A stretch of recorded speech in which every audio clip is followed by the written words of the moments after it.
नमस्कार दोस्तों, मैं हूं समीर और आज की कहानी भारत के सबसे अनदेखे, अनसुने और शायद सबसे छुपे हुए रहस्य से जुड़ी है। एक ऐसी जगह जिसका नाम तक इंटरनेट पर नहीं मिलता।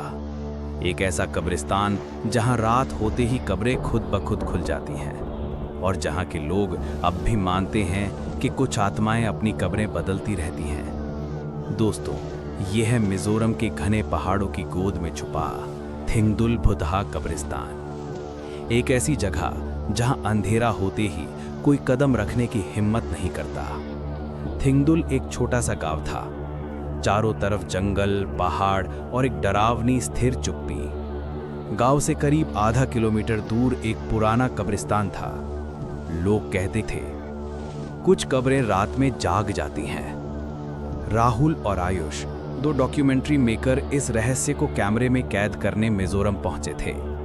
गांव वालों ने साफ चेतावनी दी, रात में मत जाना, वहां कब्रें हिलती हैं, कुछ बाहर आता है। लेकिन राहुल को इन बातों पर यकीन नहीं था और उसी रात दोनों कैमरा लेकर कब्रिस्तान पहुंच गए। जैसे जैसे वे आगे बढ़े, धुंध और घनी होती गई। हवा एकदम रुक गई और उनके चारों तरफ एक अजीब सी सांस लेने जैसी आवाज गूंजने लगी। आयुष की आवाज कांप रही थी, भाई ये आवाज इंसानों जैसी नहीं है। राहुल कैमरा जूम कर ही रहा था कि एक पुरानी कब्र हल्की सी उठती दिखाई दी, मानो अंदर कोई अभी भी जिंदा हो।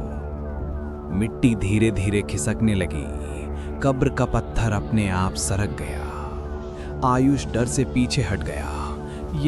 ये खुद ब खुद कैसे खुल रहा है? राहुल लाइट लेकर आगे बढ़ा। पत्थर पूरी तरह खुल चुका था, लेकिन अंदर कोई नहीं था। कब्र खाली थी। उसी पल उनके पीछे मिट्टी में किसी के घिसटते कदमों की आवाज आई। दोनों ने मुड़कर देखा। धुंध के बीच एक परछाई उनकी तरफ झुककर आ रही थी। उसके हाथों में मिट्टी चिपकी थी और उंगलियां असामान्य रूप से लंबी।